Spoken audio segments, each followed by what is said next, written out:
Hello, friends and foes. Welcome back to my channel. I hope you guys are all doing very well. Today, I'm going to be trying my hand at something a little bit different. I'm going to be trying to do a week in the life reading vlog kind of style video. I have been really struggling to motivate myself to read recently, even if I've been enjoying the books that I have been reading. I don't know, it's just been kind of difficult. I figured I'd take you guys along with me to help motivate me and maybe motivate you to do some reading yourself this week. Today is Sunday. I have a class that I need to have a book read for on Tuesday, and I also have been doing a little book club with some of my friends that I'm a little bit behind on right now. So those are kind of my two priority reads. The book I have to read for class is And Then She Fell by Alicia Elliott, which is a horror novel. So honestly, I've heard really good things about it, but I've been putting it off because I'm like kind of nervous about it. So we'll see how that goes. And then for the book club with my friends, I'm supposed to be rereading Funny Story by Emily Henry. One of the things that helps me get into a reading mood is to have a reading ritual and to get really into having little habits and things to do to help me get into the mood for reading. One of those things being getting a hot drink. I have a coffee sitting right here, all ready to go. I also like to have a snack next to me because like the ADHD brain is like going to be looking for any possible thing for me to get up, like as an excuse. So having a snack next to me is also really helpful. Lighting a candle and listening to some music that'll put me in the mood. And then just making sure I have things by me. So like if you have long hair, you might want to have a hair elastic by you. Having a lip balm is important. A glass of water maybe, those kinds of things. And yeah, I'm going to settle in and hop to.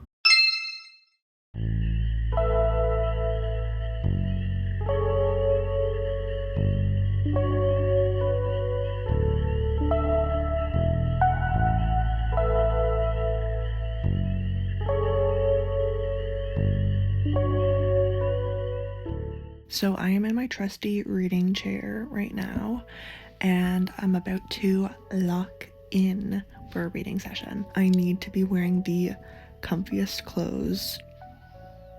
I need to be swaddled like a little baby. And so I recommend having like a go-to reading outfit, some sweatpants, a comfy shirt. I like a good cozy sweater. I've got my Taylor Swift cardigan on right now. I feel like this is the most, like, this sweater makes me want to read. So I put that on, and like setting your phone aside as well, I feel like is an important thing to do so that you're not tempted. Put it on Do Not Disturb.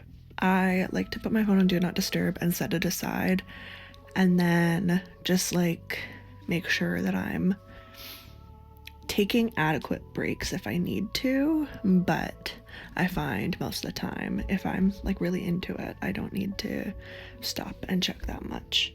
Also, it's a Sunday, so it's not like I'm going to be getting anything important from work, so I don't have to like worry about that. So I'm sitting here, I'm about to lock in. My highest priority right now is the Alicia Elliott book, And Then She Fell. I've heard really good things about this, but I've also heard that it is like very triggering. My professor literally was like, I'm excited to reread it now that I know what's gonna happen, because it really affected me like deeply the first time I read it. So I'm a little bit scared. I think what I know going into this is that it's a horror novel by an Indigenous author. This is a women Indigenous writers class, and it's about going through postpartum depression and like moving to the city.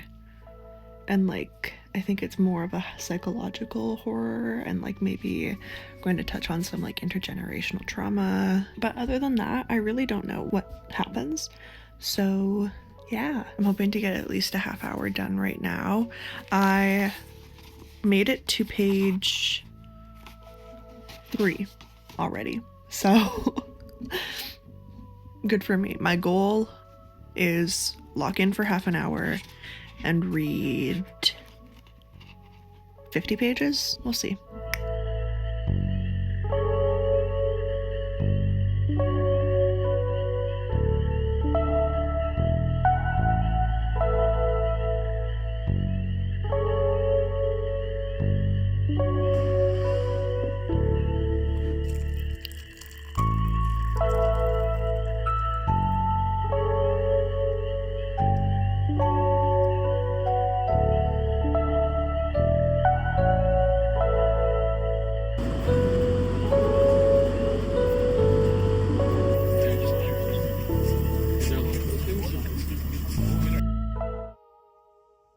So it's Tuesday.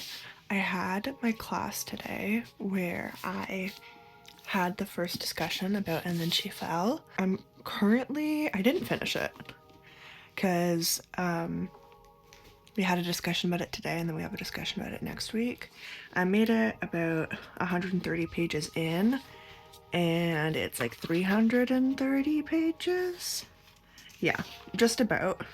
So I've got about 200 pages to go, and I left that class feeling like so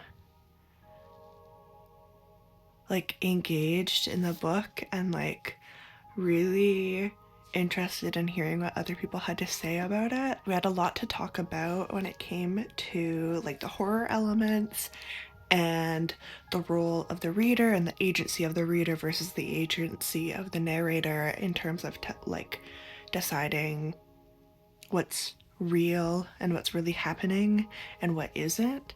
And I feel like I've been a little bit apprehensive about like conceding to the narrative and like letting the horror elements kind of like wash over me instead of like trying to parcel out what's supposed to be making me feel scared and what's supposed to be like kind of fabricated. So I don't know. And I also did get like kind of some spoilers as to some stuff that happens towards the end because some people were discussing it. So for me personally, since I'm not somebody who reads a lot of horror and thriller, I was talking a little bit about how suspense as a narrative device doesn't really like sustain me.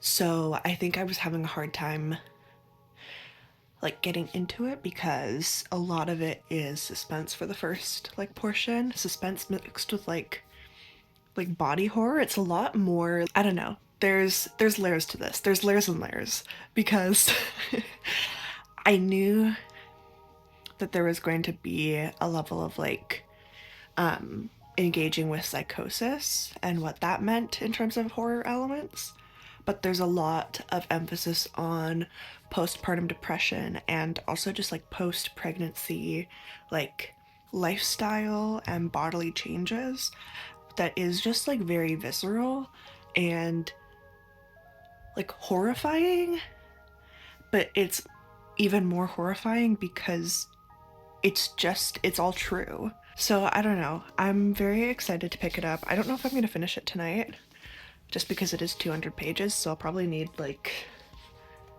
2 hours, but I'd like to read as much as possible just because I am really excited to like keep going and to kind of continue on and try to like, well, because what we were saying was oftentimes we try to parcel out what's happening as a way of resisting the horror elements, and also that kind of directly translates to resisting the narrator and like not really listening to her. There's like a level of metatextual gaslighting that kind of goes on when that happens.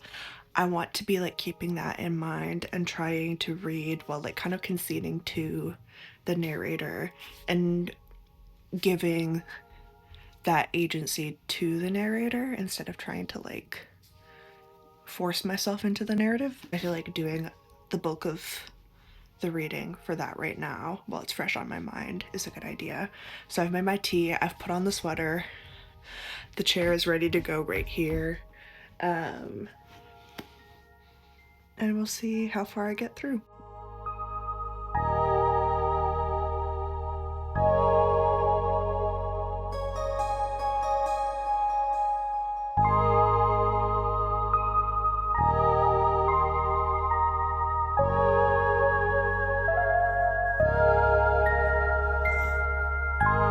I finished.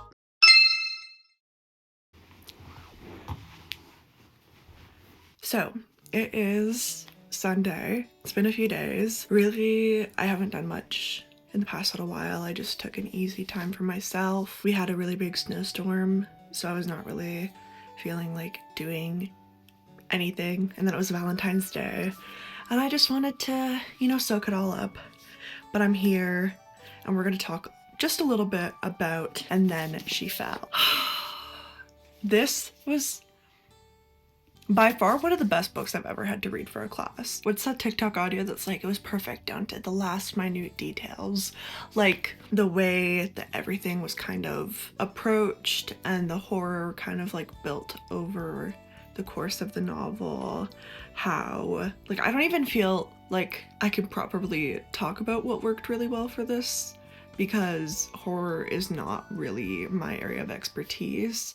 And so I don't have the language for it, but it just was like, it started off and there were these moments where I was like, oh, this is kind of scary and visceral. But the most terrifying moments throughout the beginning half of the novel were things that were kind of unequivocally real, like the realities of post-pregnancy, recovery from birth, and kind of the insidious nature of racism. This is just real life, and it's scary, you know? And then towards the later half of the novel, when things start to kind of break down, we're seeing an escalation in the main character's hallucinations, where the lines are very blurred between what's real and what isn't. And I feel like I touched on this a little bit before once we came home from my class, where we had kind of a big discussion about like, how are we as the reader deciding what's real and what isn't, and like trying to cede control and like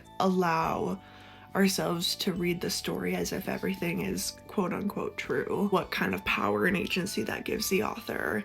And I feel like it was a bit troublesome at times, just because it was like, okay, there's like things get really crazy and really start to devolve towards the end. So I think there was a point there where I was like, it's clear that this isn't necessarily reality as we see it, but there's no clear perforations or lines in between what is fabricated and what isn't, or not even a fabrication. It's told to us like a lived reality because it is the lived reality of the author, even though it's not necessarily how we would see it. Allowing that to kind of ruminate in my mind, but then also not trying to look for the perforations, was an interesting experience. And I feel like I'm having an enjoyable reading experience while reading this. But I think how much I love it is going to depend on how the book finishes, because there was such a slow kind of suspenseful beginning to the story that when things started rapidly devolving, it was like, okay, I don't know where we're gonna go with this, but I'm excited to see.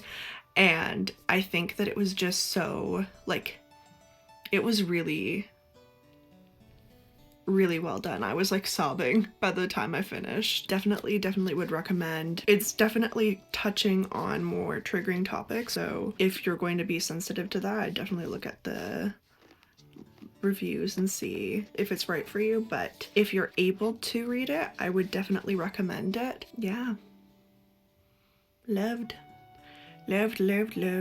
It kind of plays on the first and second person towards the end in a way that I think my frame of reference for that would be like Harrow the Ninth, which is another book that talks a little bit about psychosis and a psychotic break and blurring the lines between reality, so to speak, and what the main character is seeing. And I'm sure there are other books out there too that kind of use that as a literary device to tell stories about mental health and neurodivergence. The difference is that Harrow the Ninth kind of employs it throughout the novel, whereas Alicia Elliott kind of only uses it in one specific chapter towards the end. Second person is a great tool to kind of divide and to blur the lines between narrator and character and reader, which can be really helpful as like a tool to kind of express and explore empathy in writing, because it physically kind of situates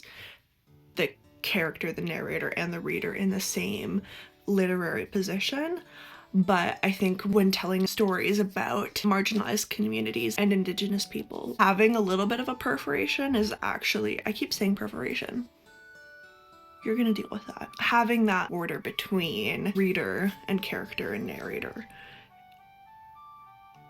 I think, is helpful to keep from falling into the trap of the reader over identifying with the main character and avoiding reckoning with the different kinds of barriers and realities that separate or differentiate a reader and the main character, especially when it comes to a marginalized community. I appreciate that, and I noticed it as a reader too. Like, there was no way for me as a white person reading this book to set aside my whiteness while also empathizing with and identifying with the neurodivergence and the realities of being somebody who can give birth. I think that's an identifying feature of this work, and also something that kind of makes it stand out. Yeah, that's gonna be the end of this video. I hope you enjoyed it. Let me know if you liked it. I hope you have a great rest of your week, rest of your day, rest of your night,